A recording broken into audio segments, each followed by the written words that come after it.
Good morning. Today I thought I would translate the Holy Father's homily from his Mass at Santa Marta this morning. He covered the Gospel, which was John chapter 11, verses 45 through 58, which dealt with the drama that immediately followed after the raising of Lazarus from the dead. In his homily, the Holy Father also traces the whole drama leading up to Holy Week and the Lord's Passion. We begin Holy Week, obviously, tomorrow. The Holy Father also describes the psychology of temptation, which eventually leads to sin, and the diabolical influence behind it. So here we go. For some time, the doctors of the law, even the high priests, were restless because strange things had been happening in their country. First, there was John, who at the end they left alone because he was a prophet. He baptized, and the people came to him, but there were no other consequences. But then came Jesus, who had been pointed out by John. He began to perform signs, miracles, but above all to speak to the people, and the people understood, and the people began to follow him. And not always did Jesus observe the law, and this also made them restless. This is a revolutionary, a pacifistic revolutionary. He brings himself to the people, and the people follow him. And these ideas, they led them to speak about these things amongst themselves. But look, I don't like this, or I don't like that. And so among them, there was this theme. This was the theme of their conversation, and this was the theme of their worry even. And then some people came to put him to the test. And always the Lord had an answer, a clear answer for them, for the doctors of the law, that they didn't have in their own mind.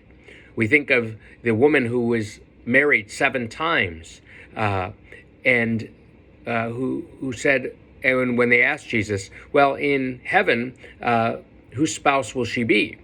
And he answered clearly. And they went away ashamed because of the wisdom of Jesus. And other times they went away from him humiliated, as when they wanted to stone the adulterous woman. And Jesus said to them, let he who is without sin cast the first stone. And the gospel says that they went away one at a time, beginning with the eldest. They were humiliated in that moment. This made the conversation amongst them grow. We must do something. We cannot allow this to happen. And so they sent soldiers to take him, but the soldiers returned saying, we were unable to take him because this man spoke like no one has ever spoken before. And they responded to them, and you allowed yourselves to be deceived? They were angry because not even the soldiers could bring him in.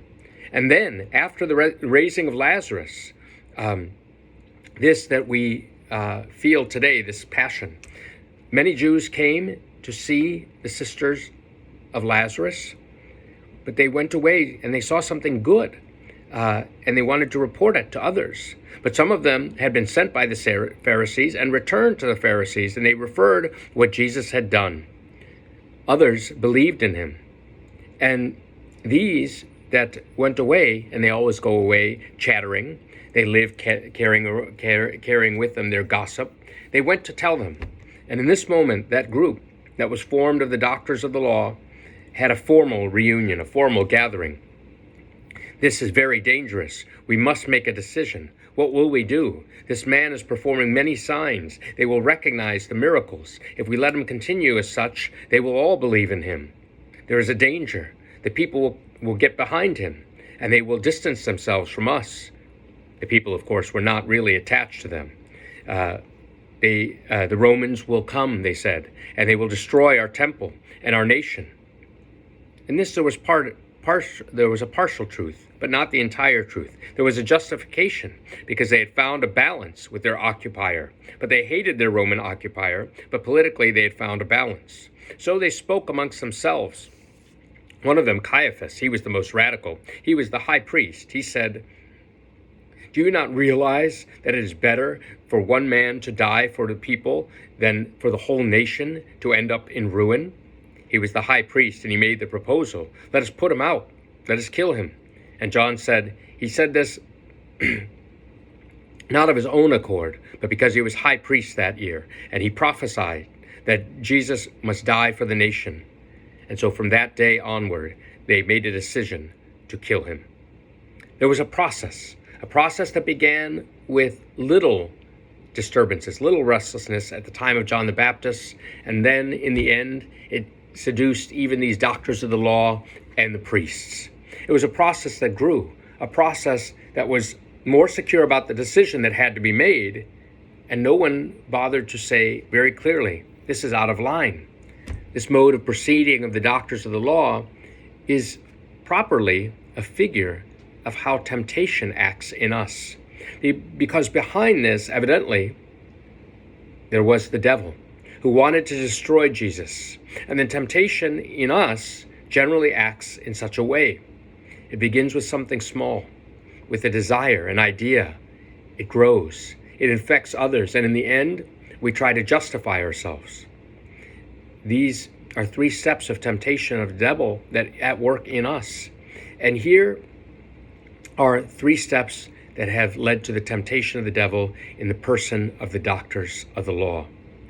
It began with something small, but it grew, and then it infected others, and then it made the whole body infected, and finally they justified their own action. It is necessary for one man to die for the people, a total justification. And all of them went home peacefully. They had said, this is the decision that we must take. And all of us, when we are conquered by temptation, we go home with tranquil hearts because we have found a justification for this sin, for this sinful attitude, for this life that it does not follow the law of God. We must develop the habit of seeing this process of temptation at work in us. This process that makes us change, that makes our heart change from good to evil, that leads us down the slippery slope, so to speak.